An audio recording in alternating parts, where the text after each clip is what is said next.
¿vale? Y venga, pues la última pregunta que dimos ayer fue esta, que aquí hay una mezcla de conducción eficiente y tenemos que elegir qué será lo mejor. Por un lado, lo expliqué ayer, el aire acondicionado le resta un 20% de potencia al motor, porque tiene que mover un compresor exclusivo para el tema del aire acondicionado. Entonces, en esta pregunta lo que tenemos que entender es que la resistencia aerodinámica penaliza mucho el avance del vehículo. Circular con las ventanillas abiertas, eso es como si tú abrieras un paracaídas. Entonces, a bajas velocidades no se nota mucho, pero a velocidades medias o elevadas, pues las ventanillas abiertas, aparte de que es incómodo por el ruido y el cómo entra el aire así al habitáculo del vehículo, pues aparte de esa incomodidad es que aumenta considerablemente el consumo de carburante. Entonces, lo más eficiente serían ventanillas cerradas y las entradas de aire, bueno, lo que estoy aquí señalando con el ratón. Esto se llama ventilación forzada, también se llama ventilación forzada. El problema también sería si ponemos el aire acondicionado a trabajar con mucha potencia. Sí que vamos a agradecer ese aire fresquito, claro que sí, pero no abuséis del sistema de climatización. En el último tema del libro, en las técnicas de conducción eficiente, os dicen que seleccionéis temperaturas en torno a 23 o 24 grados, no abuséis del aire acondicionado. Vale, bueno, si queréis lo vemos un momentito esto de estas pautas, esas técnicas de conducción eficiente, y es aquí donde recomendaciones. Aquí estaría en una imagen, esta imagen de 23 grados, pues sería lo idóneo. Si tienes que utilizar el aire acondicionado o el climatizador, regúlalo a una temperatura aproximada de 23 grados. Recuerda que el uso de estos accesorios aumenta el consumo de combustible. Y aquí te sale esto que te estaba diciendo. Utiliza los dispositivos de aireación y circulación forzada del vehículo para ventilar el habitáculo, ya que con las ventanillas bajadas, mira, aquí está la pregunta, con las ventanillas bajadas aumenta la resistencia aerodinámica y el consumo de combustible. Una imagen del tema de la resistencia aerodinámica es esta, que al fin y al cabo no es por el peso de lo que lleve en ese portaequipajes, sino que es por la resistencia aerodinámica que ofrece. Lo ideal sería pues utilizar el maletero, y si esto lo tenéis que hacer a diario, llevar el vehículo tan cargado, te va a salir más a cuenta incluso poner un pequeño remolque bajo aquí, ¿sabes?, enganchado, y lo amortizarás en poco tiempo. Vale, venga, pues yo creo que con esto está más que explicado. Bueno, ya me explicarás qué te ha pasado cuando se pueda, me envías un audio y tal, ¿vale? A ver cómo estás. Venga, nada, vamos a pasar a la siguiente pregunta, que esta fue la última de ayer, y con la siguiente pregunta empezamos la clase de hoy. Venga, que estáis todos invitados a participar.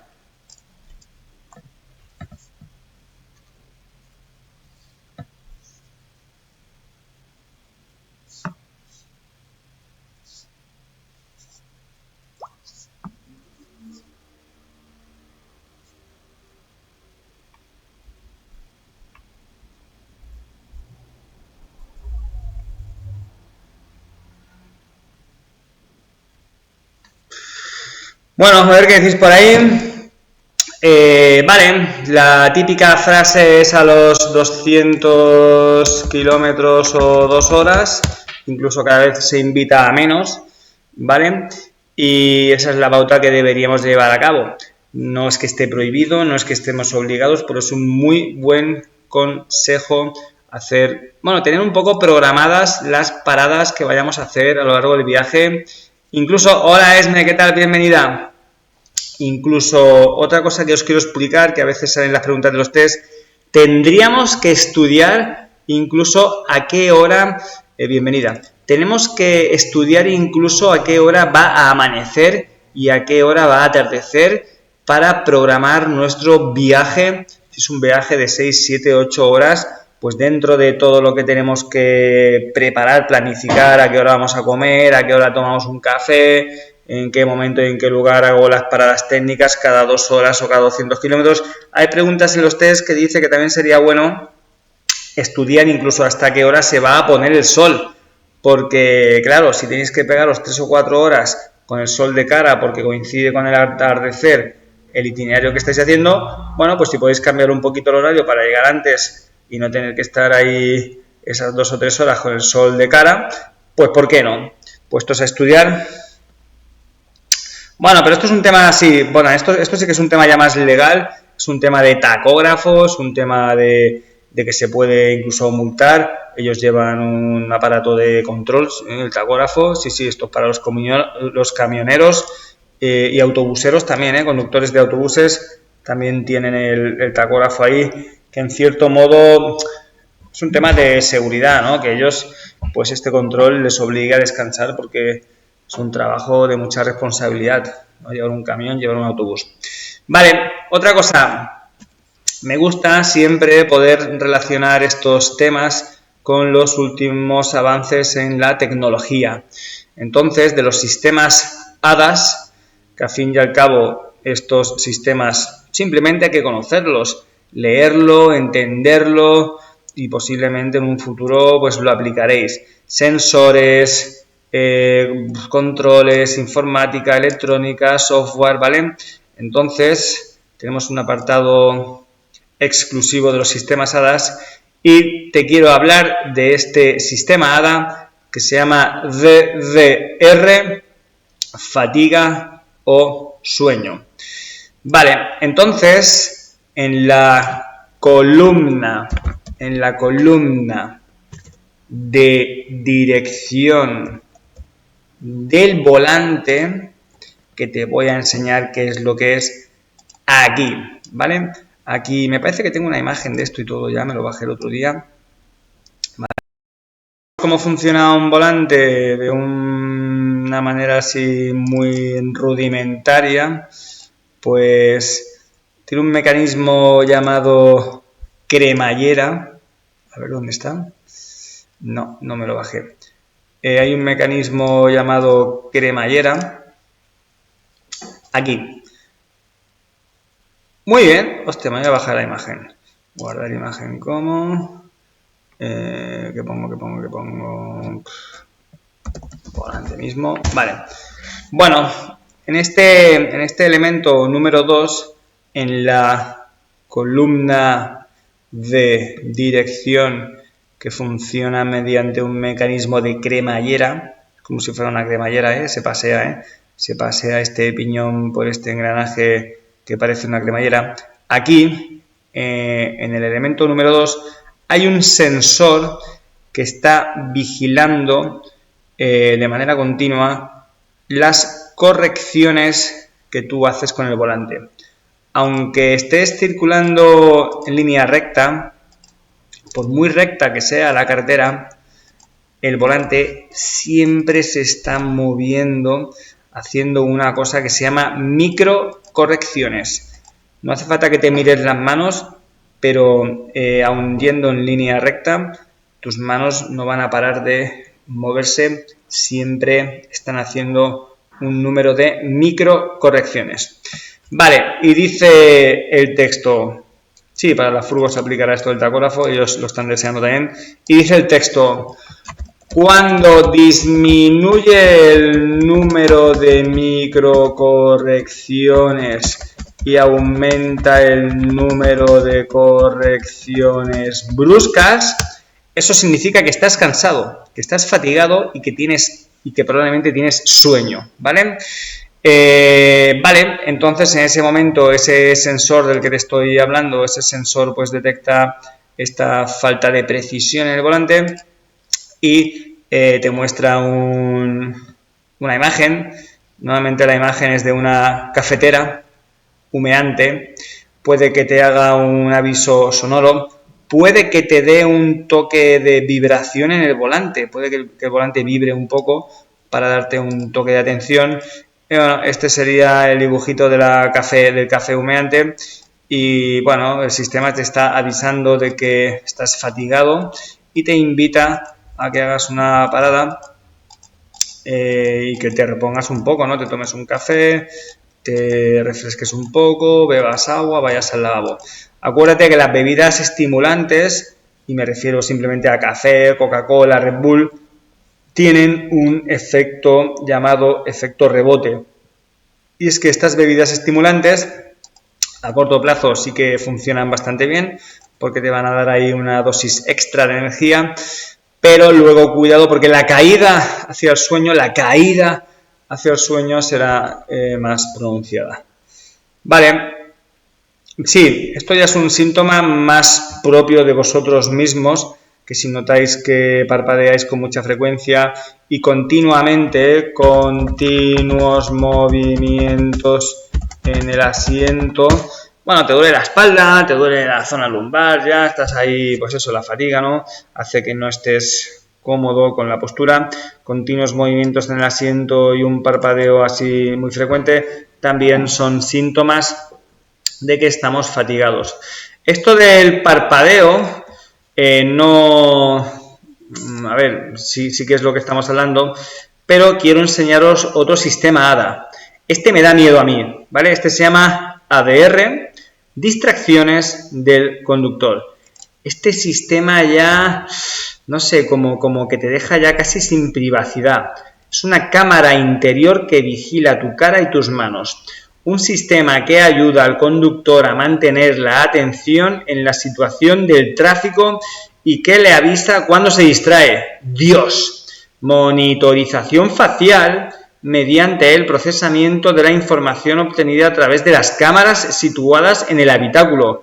Es una cámara que te está grabando la cara, las cuales detectan desviaciones en la dirección de la mirada o posiciones de la cabeza del conductor que implican una desatención de la conducción. Bueno, que te está vigilando la cara y como tus ojos no estén bien enfocados a la carretera y tu mano esté por ahí haciendo cosas que no tiene que hacer, este sistema lo detecta y también te va a avisar de algún modo. Bueno, no os confundáis, el de antes es el de la fatiga, que tiene que ver con lo de la columna de dirección del volante, que hay unos sensores, y esto ya sí que es una cámara que te está vigilando la cara a ver hacia dónde van tus ojos. Venga, pues vamos a pasar a la siguiente pregunta, si os parece bien. ¡Pem! Venga, esto también lo tenéis ahí bien desarrollado en el tema 7. Ya sabéis que el tema 7 tenéis que mirarlo muy a fondo.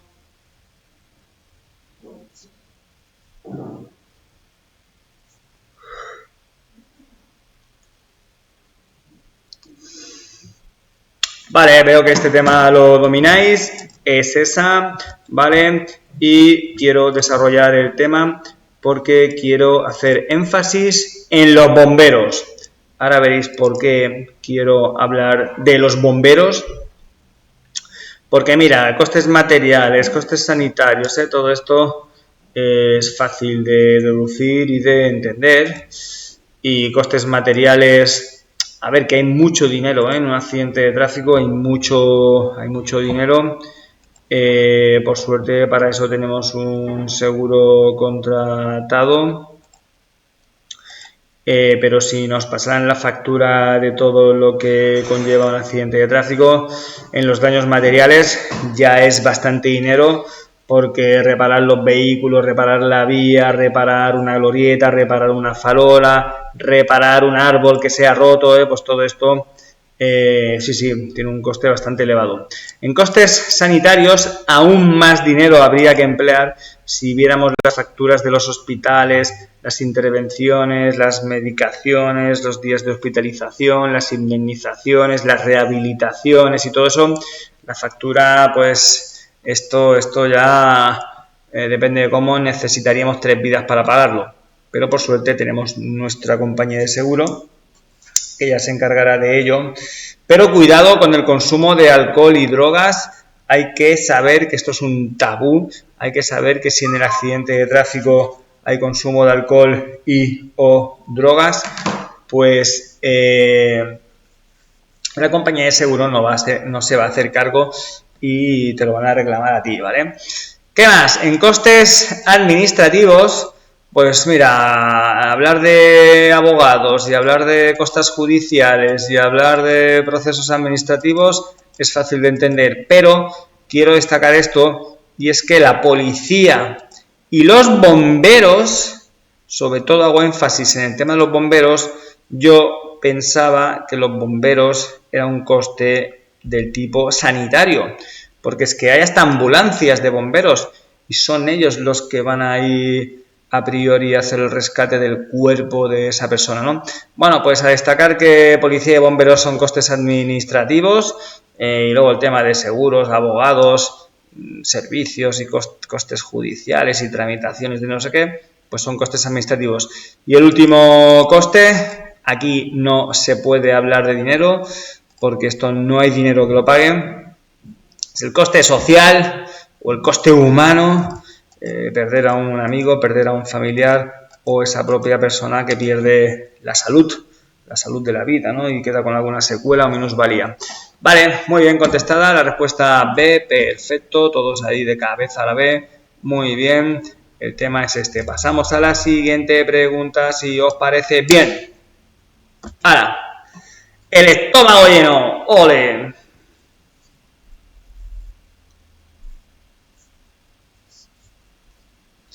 Den, den, den, den, den, den, den, den, den.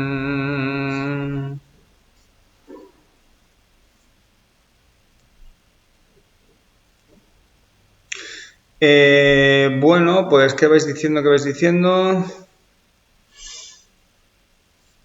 El alcohol, ese gran desconocido. Vale, muy bien, veo que este tema también lo domináis. A ver, el camino o el recorrido que hace el alcohol pasa por la boca, por el esófago, por el estómago, llega a los intestinos y de los intestinos pasa a la sangre. Y ya está, este es el camino. Una vez que el alcohol está en la sangre, se reparte por los diferentes órganos de nuestro cuerpo y un órgano muy afectado es nuestro cerebro.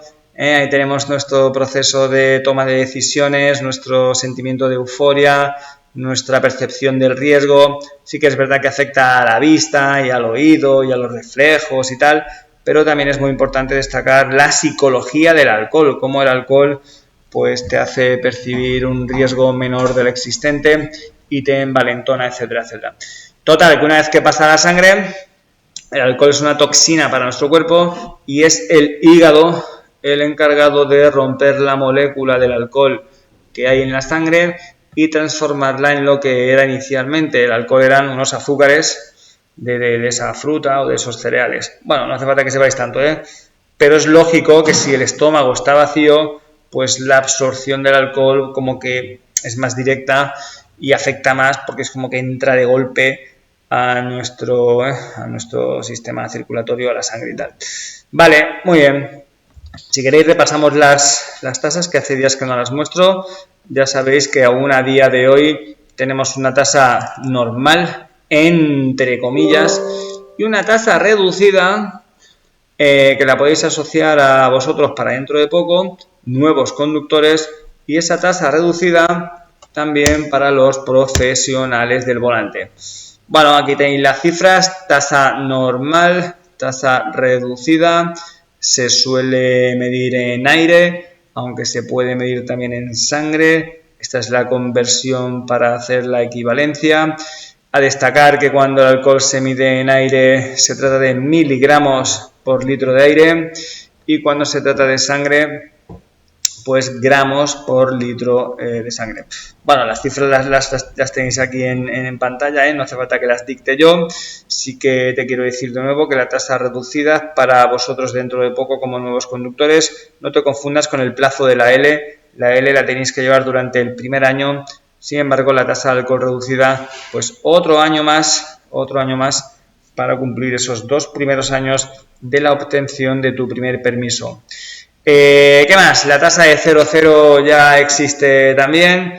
y no va en función del vehículo que conduzcas, sino que esta tasa de 0,0 ya va en función de la edad. Y bueno, menores de 18 años, ya está.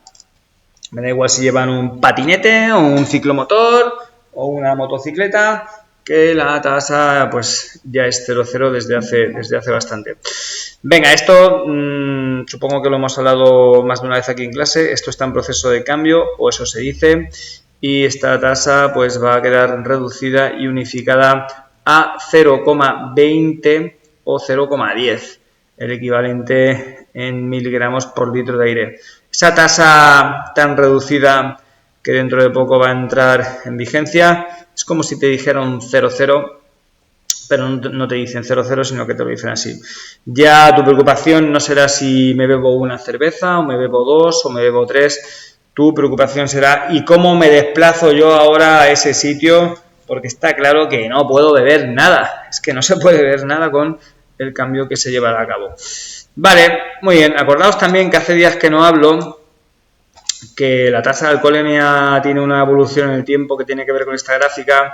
Desde el momento de la ingestión de la última copa, pues empieza a sumar porque te queda una hora por delante en la cual la tasa de alcohol va a ser así de eso, de en aumento, y luego necesitamos 4, 5, 6 horas para que el hígado elimine esa toxina de la sangre que es el alcohol. Acordaos que dormir no es una buena opción, porque cuando dormimos las funciones vitales del cuerpo se ralentizan y esta tasa no baja tan rápido, sino que se permanecerá estable en ese punto que empezáis a dormir, y esas 2 o 3 horas de sueño pues casi que la tasa de alcohol no baja mucho.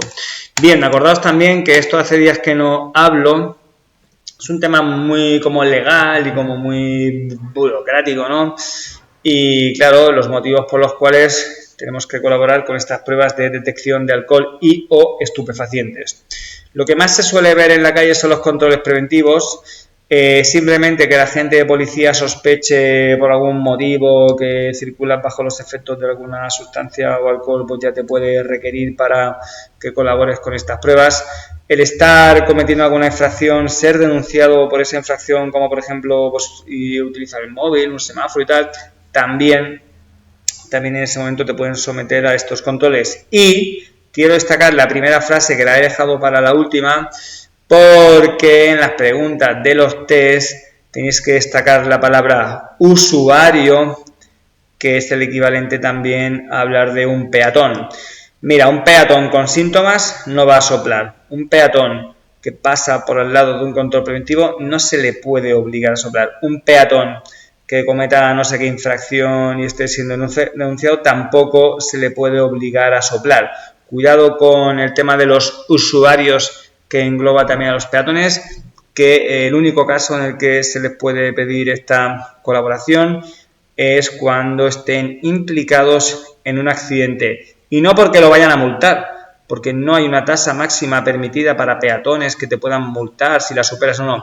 Esto, el estar implicado en un accidente de tráfico, muchas veces conlleva pues ir a un juicio, y en ese juicio se determinan las responsabilidades, y a lo mejor pues ese peatón implicado en ese accidente, pues la prueba de alcohol puede determinar cuánta responsabilidad tiene en el suceso.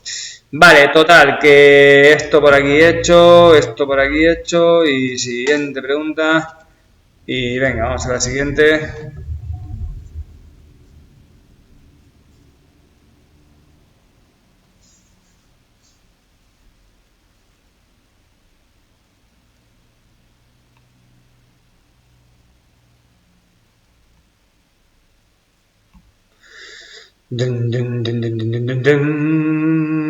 Vale, muy bien. También podríamos decir hielo, Hielo o nieve es el equivalente. No hay distinción ni en señales, ni en comportamiento, ni en lo de llevar una relación de marchas largas, ni en esto de que la distancia de frenado se puede multiplicar hasta por 10. Hielo o nieve es lo mismo, el hielo se convierte en nieve y la nieve también se convierte en hielo, o sea que no hay distinción alguna. Vale, vamos a ver estos paneles complementarios, señales, paneles complementarios por condiciones meteorológicas. el dibujo es bastante intuitivo, menos una placa que puede generar cierta confusión. Venga, espero que no tarde esto mucho en cargar.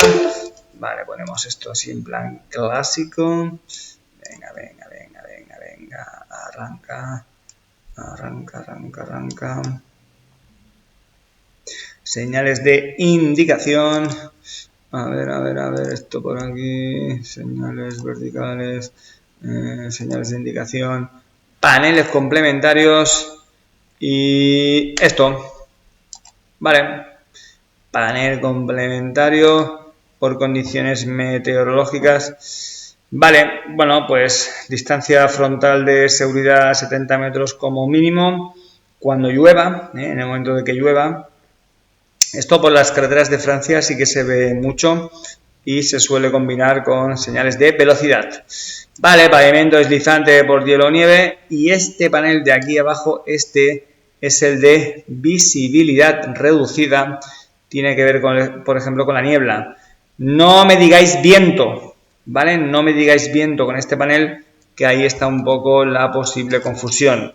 Si nos tienen que decir algo respecto al viento, el dibujo del viento es ese calcetín en un poste, calcetín gigante en un poste, que de este modo pues podemos ver con qué fuerza y con qué intensidad sopla el aire, y también mirando este poste con este calcetín pues también podemos deducir en qué dirección sopla el viento, ¿vale?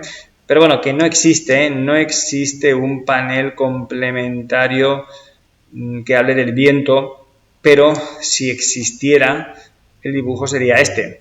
No lo confundas con esto no es viento, esto es visibilidad reducida.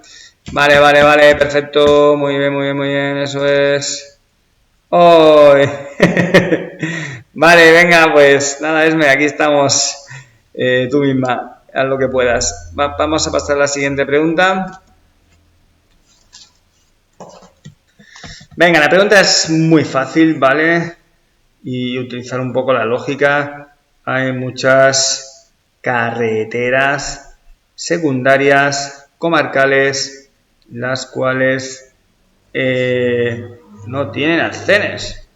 ¿Y qué pasa con estos usuarios? ¿Qué pasa con los ciclos, con los ciclomotores y tal? ¿Qué pasa con esta gente? Bueno, a ver quién se atreve. Esta semana en el grupo de WhatsApp alguien preguntó sobre el tema, ¿sabes? Y sí, vale, el único problema que van a tener será en las autopistas, en las autovías, pero lo que son carreteras convencionales, encima de este tipo, ¿no? Carreteras así más comarcales o más secundarias, son un lugar bastante frecuentado por ciclistas los fines de semana, sobre todo. Vale, que no hay arcén, pues que vayan pegaditos al borde derecho de la calzada. Ok, es esa la respuesta correcta y no tiene más misterio que este. Voy a pasar a la siguiente.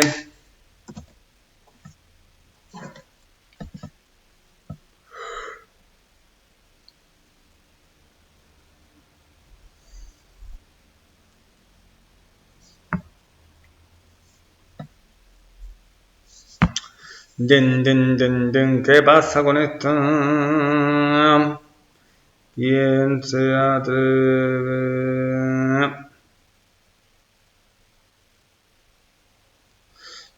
Anda. ¿Qué pasa? Venga, dime algo.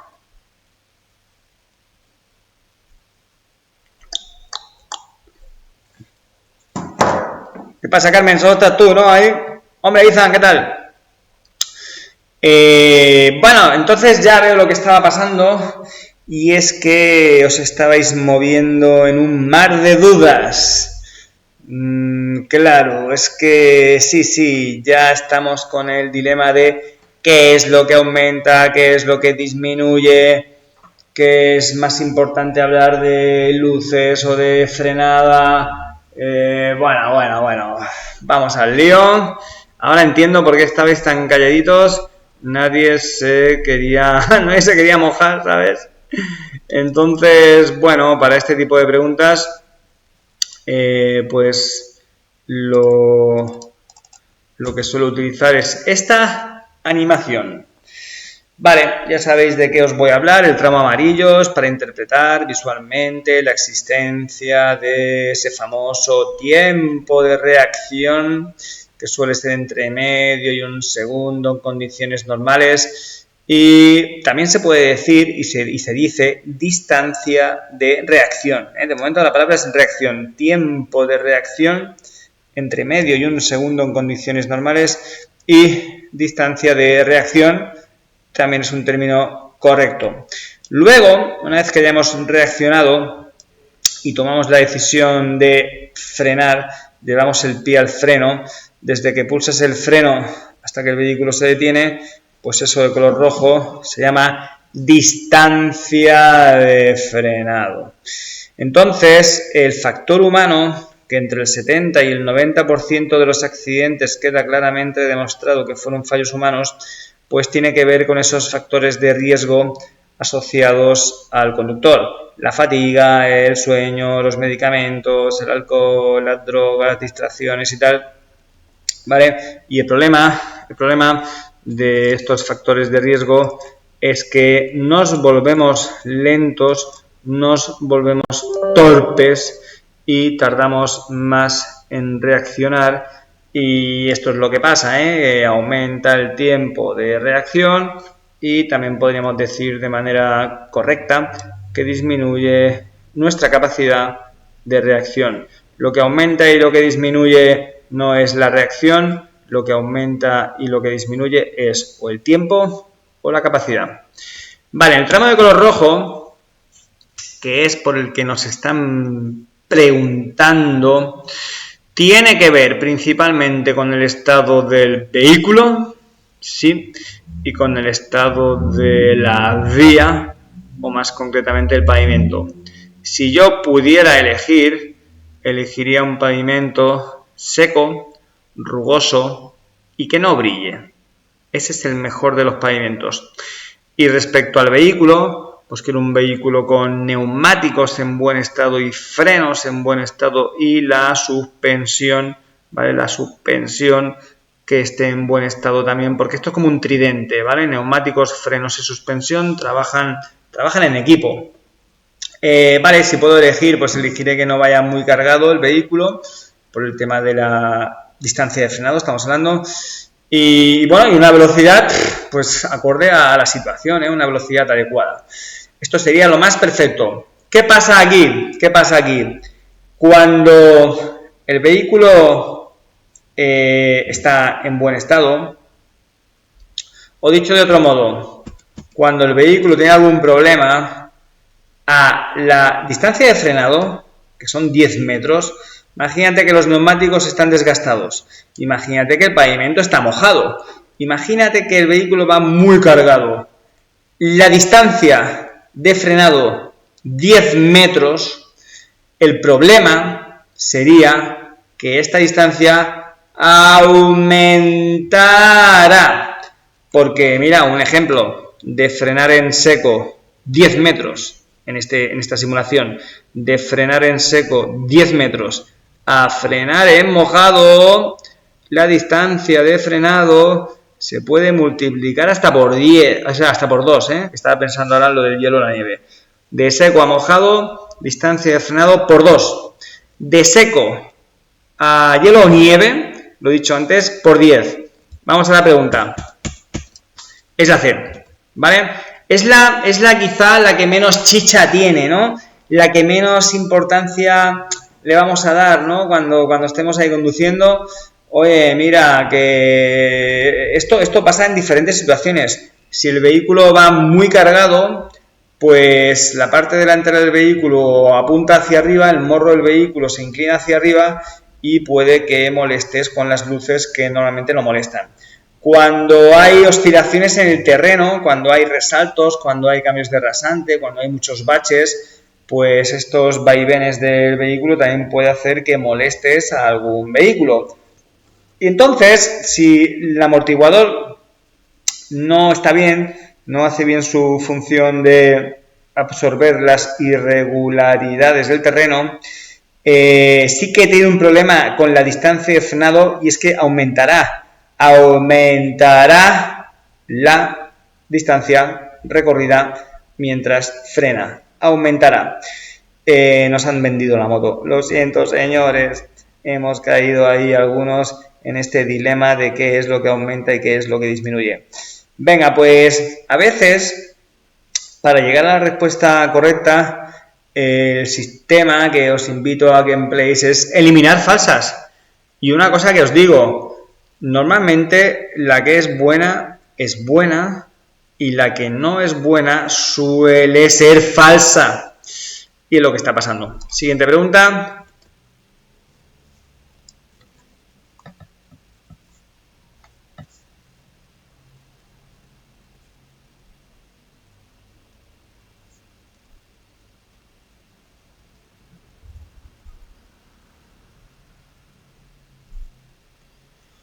A ver quién se atreve.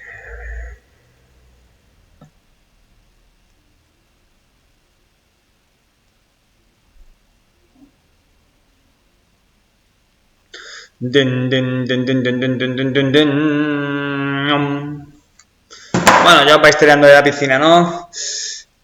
Vale, muy bien, perfecto. Vale, sí. Mira, fíjate que la A dice, dice esto de que solo, que esto ya, bueno, que en este caso nos quedamos con una respuesta que dice solo.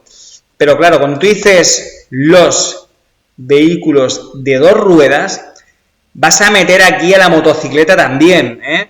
O sea que cuidado, que el concepto vehículo de dos ruedas son ciclos, también son ciclomotores que podrías dudar con ellos, pero es que también estás hablando de la señora motocicleta y ya por ese motivo descártala, porque una motocicleta por aquí es que no hay opción de ello. Vale, entonces los ciclomotores tampoco pueden, ¿eh? Te lo voy a enseñar mediante esta diapositiva que tengo hecha, que se llama Ordenando ideas con los vehículos de dos ruedas. Vale, señales de prohibición, señales de obligación, cada uno con su dibujo, lo más esquelético para la bicicleta, un poquito más equipado para los ciclomotores, y la señora motocicleta con su conductor ahí súper bien equipado, casco y tal. Vale, también tenemos esto de senda ciclable, que es para ciclos y peatones, por ejemplo, caminos rurales, jardines, bosques. Y luego tenemos el semáforo puñetero. Sí, que... Bueno, esto tiene que ver con países del norte de Europa, que allí pues hay más civismo con la circulación de ciclomotores. Y mira, el dibujo es el de la bici, ¿vale? El dibujo es de la bici igual que hemos visto aquí en la señal de prohibición y en la señal de obligación. La bicicleta esquelética y estas señales son única y exclusivamente para la bicicleta, y esta señal es única y exclusivamente para el ciclomotor de prohibición de obligación, y lo mismo te digo de manera exclusiva con la motocicleta. Pero, el semáforo con el dibujo de la bicicleta, cuidado que tenemos que decir esto, esto no es ningún fake. Esto es así, hacemos un acto de fe, nos lo creemos y así lo contestamos, ciclos y ciclomotores. Vale, perfecto, muy bien, clase, eso es contestando la B, perfecto. Y pasamos a la siguiente pregunta. Venga, una de velocidades, que tampoco tiene mucho misterio.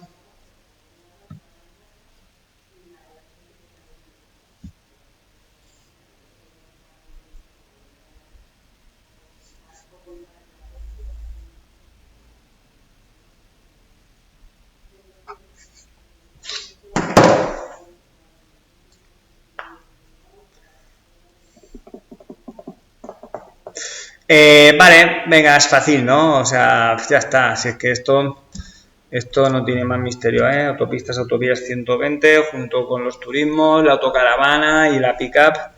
y ya está. Y lo de 20 más para adelantar hace años que ya no funciona. Y no te voy a explicar nada más porque no te quiero liar. La tabla de velocidades, tema 1, te la repasas, te la memorizas y la aplicas. Siguiente pregunta.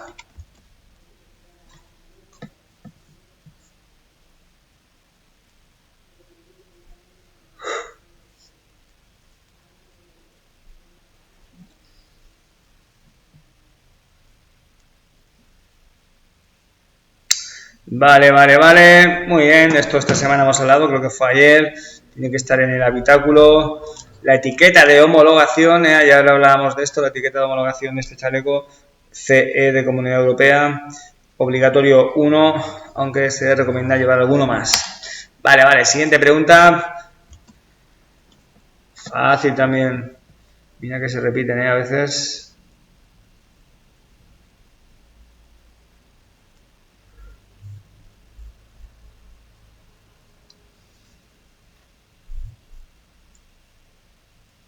Venga, que está fácil, va.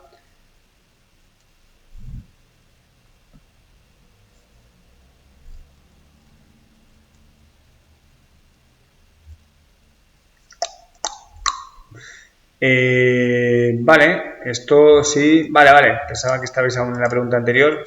Muy bien. Esas barreras en movimiento, pues tanto hacia arriba como sobre todo hacia abajo, detención y paciencia y tal. Te recuerdo que esta bombilla es roja, ¿lo ves? Y esta también. 2 luces rojas alternativamente intermitentes. Significan detención. No me digas de extremar la precaución, que lo de extremar la precaución es el amarillo intermitente. Entonces, detención, y no esperes a que se ponga en verde, sino que toda esta sintonía de señales, cuando se apaguen, es que la barrera ya estará totalmente levantada.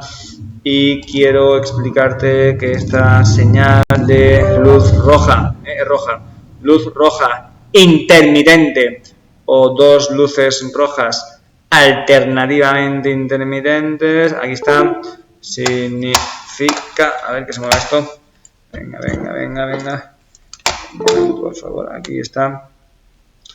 Más que significa es dónde te la puedes encontrar. Delante de un paso a nivel, sí. Ante la entrada a un puente móvil o un pontón transbordador, que son estas plataformas para cruzar los ríos, ¿vale? En la proximidad desde una salida de vehículos de extinción de incendios, no es el caso de Vilanova, pero podría estar. Y también carreteras que pasan cerca de ciertos aeropuertos con motivos de la aproximación de una aeronave a escasa altura, proceso de aterrizaje o despegue. Venga, vamos a hacer una más y con esta más pues nos vamos a despedir. Vale, perfecto. Siguiente pregunta. A ver este dibujo.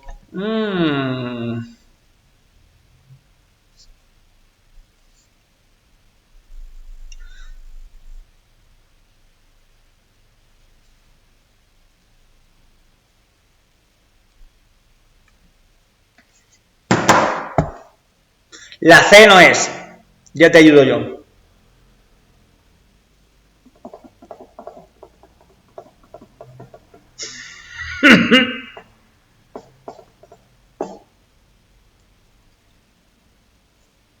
¿Qué pasa?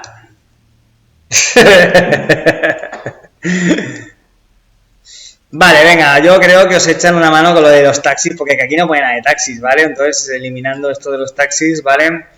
Y tenemos un truco memorístico que no quiero perder mucho tiempo para explicártelo. Tenemos un truco memorístico, a ver, señales de tráfico. ¿Sabes qué pasa? Que hay una señal con el dibujo del autobús que es cuadrada y luego, pues, por la que te están preguntando, que es rectangular. Entonces, sube. Aquí está, que me la paso aquí, vale. Vamos a ponerlas ahí en la pantalla, comparándolas. Y un truco memorístico que estoy a punto de regalarte. Resulta que, bueno, en su día, cuando yo me tuve que aprender todo esto, no sé quién me lo explicó, y me fue muy bien. Y resulta que tenemos que asociar la forma de la señal. La señal cuadrada, C de carril, ¿vale? Esto es para el carril bus. Y si tiene que ser taxi, pues que pongan también taxi. la palabra taxi debajo. Y esta señal con un poco de imaginación, tú haces un poco el contorno del borde y el dibujo anterior y mira, fíjate, desde este punto empiezas a subir así y rodeas este cuadrado y te sale la letra P. Hemos dibujado la letra P, haces así, así, así y así y hemos dibujado la letra P. Pues esto es la parada de autobús, la típica marquesina con el banco ahí y todo eso. Venga, pues señal cuadrada, C de carril, carril bus, y no puede ser taxi porque no pone taxi, y la señal rectangular, pues dibujando este contorno te sale la letra P. Vale, clase, pues con esta pregunta vamos a acabar, nos vemos.